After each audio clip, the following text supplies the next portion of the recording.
ونستغفره ونعوذ بالله من شرور أنفسنا من سيئات أعمالنا من يهده الله فلا مضل له ومن يضلل فلا هادي له وأشهد أن لا إله إلا الله وحده لا شريك له وأشهد أن محمدا عبده ورسوله أعوذ بالله من الشيطان الرجيم بسم الله الرحمن الرحيم يا أيها الذين آمنوا اتقوا الله حق تقاته ولا تموتن إلا وأنتم مسلمون يا أيها الناس اتقوا ربكم الذي خلقكم من نفس واحدة وخلق منها زوجها وبث منهما رجالا كثيرا ونساء واتقوا الله الذي تساءلون به والأرحام إن الله كان عليكم رقيبا يا أيها الذين آمنوا اتقوا الله وقولوا قولا سديدا يصلح لكم أعمالكم ويغفر لكم ذنوبكم ومن يطع الله ورسوله فقد فاز فوزا عظيما بسم الله الرحمن الرحيم قاف والقرآن المجيد بل عجبوا أن جاءهم منذر منهم فقال الكافرون هذا شيء عجيب أإذا متنا وكنا ترابا ذلك رجع بعيد قد علمنا ما تنقص الأرض منهم وعندنا كتاب حفيظ بل كذبوا بالحق لما جاءهم فهم في أمر مريج أفلم ينظروا إلى السماء فوقهم كيف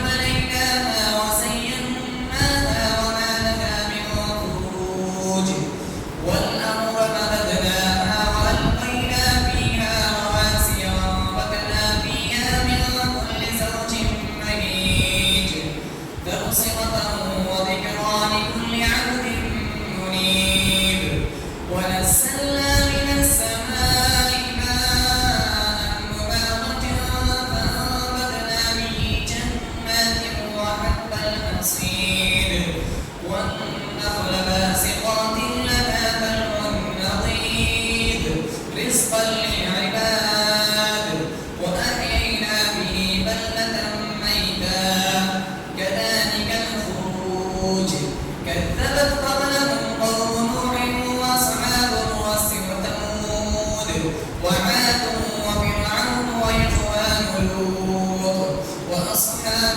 الأيكة وقوم تبع كل كذب الرسل فحق وعيد أفعينا بالخلق الأول بل هم في لبس من خلق جديد فقد قال الله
بارگاہ الہی میں تشکر پیش کرتے ہیں جس نے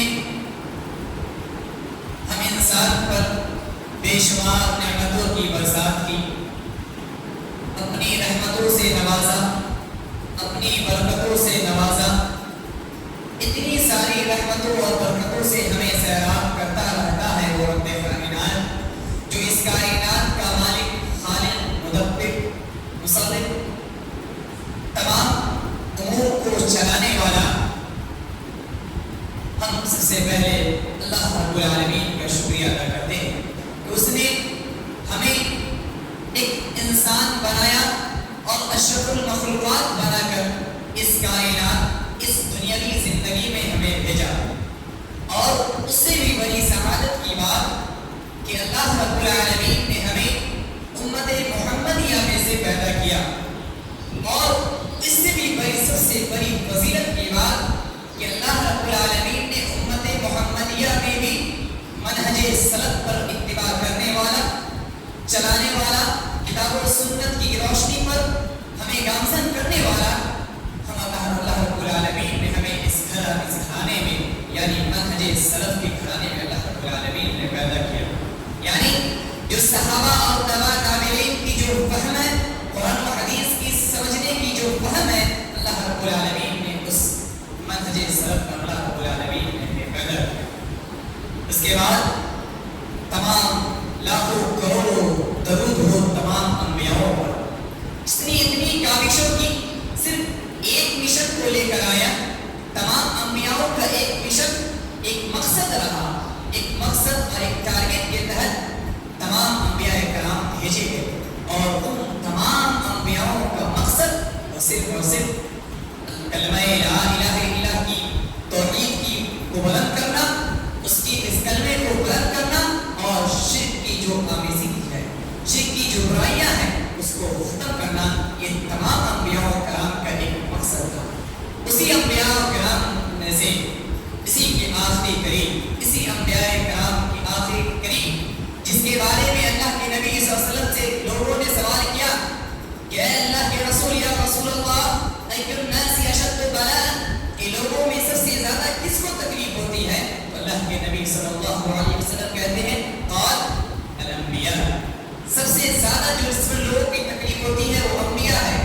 ثم الامثل فالامثل، پھر اس کے بعد اسی مقدس جماعت میں سے آخری قریب جو خاتم النبیین، رحمت للعالمین، تاجدار مدینہ، جس کو اللہ رب العالمین نے قرآن کریم میں کہا وَمَا أَرْسَلْنَاكَ إِلَّا رَحْمَةً لِلْعَالَمِينَ، اسی نبی پر، اسی نبی کے امتی بنا کر اللہ رب العالمین نے ہمیں اس دنیا میں مبعوث کیا۔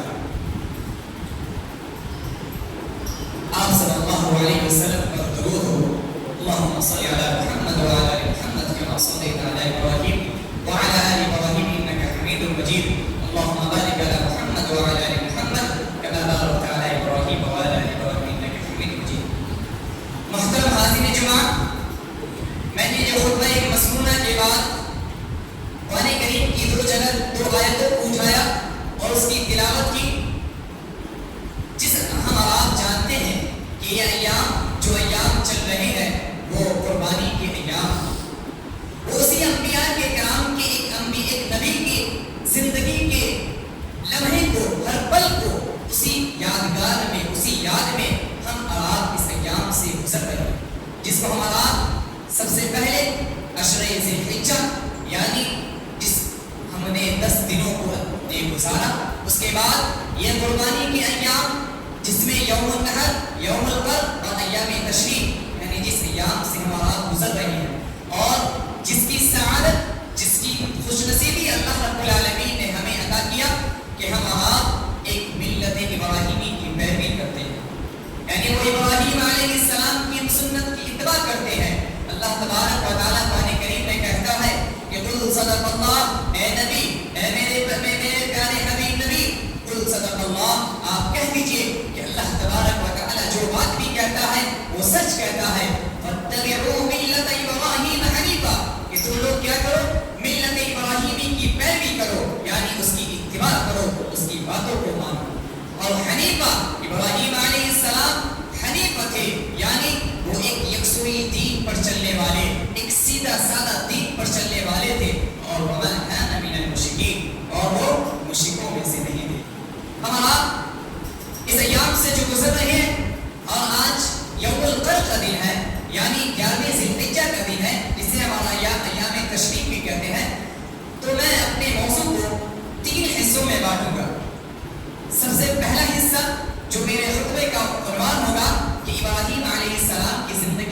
وہ قربانیاں ہم آپ ضرور اس ائمہ کرام سے، یہاں خطیب جو بھی آئے ہوں گے 2 ہفتے سے 3 ہفتے سے، وہ ابراہیم علیہ السلام کی قربانیوں کو سن رہے ہوں گے.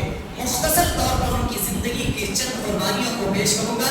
اسی طرح دوسرا حصہ جو دوسرا پہلو ہوگا وہ موضوع کا کہ ہم نے ابراہیم علیہ السلام کی زندگی سے کیا کیا سیکھا، ان کی زندگی سے ہمیں کیا کیا سبق ملتی ہے، ان کی زندگی سے ہمیں کیا کیا درس ملتا ہے.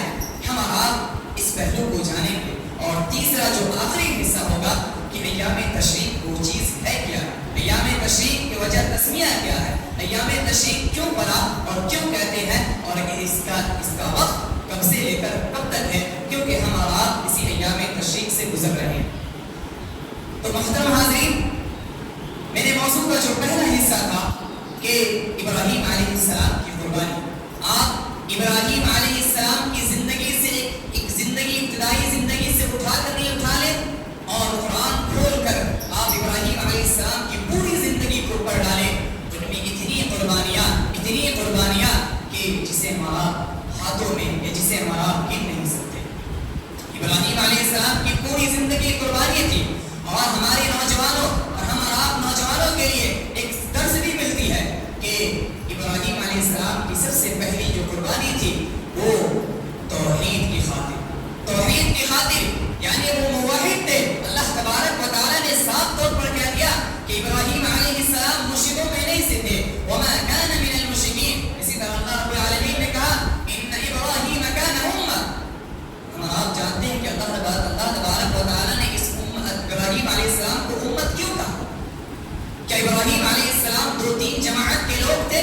3 تھے، 4 تھے، 5 تھے؟ نہیں. عربی زبان میں امت کا اطلاق 3 سے زیادہ یا کئی لوگوں پر ہوتا ہے.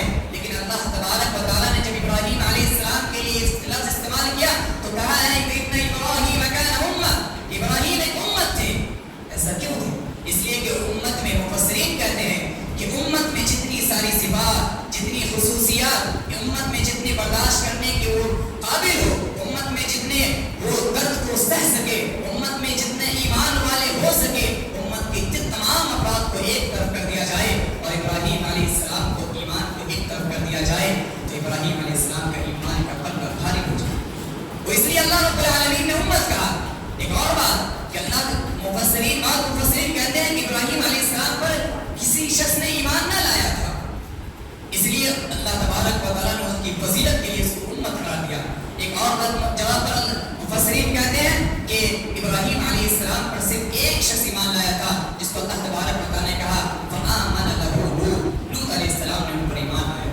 یعنی پتہ یہ چلا کہ ابراہیم علیہ السلام پر کوئی شخص ایمان لانے والا نہیں ہوا، پھر بھی اللہ تبارک و تعالیٰ نے اسے امت کہا کہ ان کی فضیلت کو بتانے کے لیے.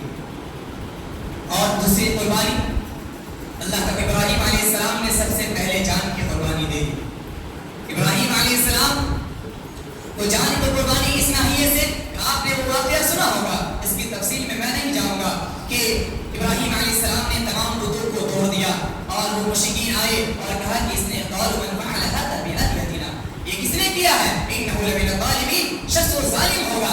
تو ابراہیم علیہ السلام نے وہ جانتے تھے کہ میرے باپ مشرک ہے، میرا باپ وہ پجاری ہے، اگر مجھے پتہ چل جائے گا تو وہ مجھے خاکسار کر دے گا، مجھے جلا وطنی کر دے گا یا مجھے زندہ دفن کر دے گا. پھر بھی انہوں نے توحید کی خاطر، ایمان کی خاطر اس نے ایسا قدم اٹھایا ابراہیم علیہ السلام. اور اس کے بعد ابراہیم علیہ السلام کو اللہ تبارک و تعالیٰ نے تمام آزمائشوں میں ڈالا. ابراہیم علیہ السلام اللہ تبارک و تعالیٰ کے تمام امتحانوں میں اتر گئے اور جان کی بازی لگا لی. صرف کس لیے؟ توحید کی خاطر. ان کا ایمان اتنا مضبوط تھا کیونکہ وہ خلیل اللہ تھے، اللہ کے دوست تھے. اس لیے اس نے ایک اللہ کی خاطر، توحید کی خاطر پورے سماج سے لڑ گئے، اپنے باپ سے لڑ گئے. وہ جو باپ مشرک تھا تو ان لوگوں نے، قوم کی جماعتوں نے انہیں آگ میں ڈال دیا. یہ ایمان کی خاطر انہوں نے جان پر دے دی. اسی طرح جب ابراہیم علیہ السلام کو طرح طرح کی تکالیف ہوئی، مسائل و پریشانی ہوئی، تو جب وہ شہر سے نکلنے لگے تو کہا کہ انی ذاہب الی ربی سیہدین، کہ اب میں جا رہا ہوں، اب میرا رب مجھے قریب ہدایت دے گا. اب دیکھیے کس شخص کو اپنے قوم سے محبت نہیں ہوتی ہے، کس شخص کو اپنے وطن سے محبت نہیں ہوتی ہے، کس شخص کو اپنے گھر اہل و عیال سے محبت نہیں ہوتی ہے، کس شخص کو اپنے باپ سے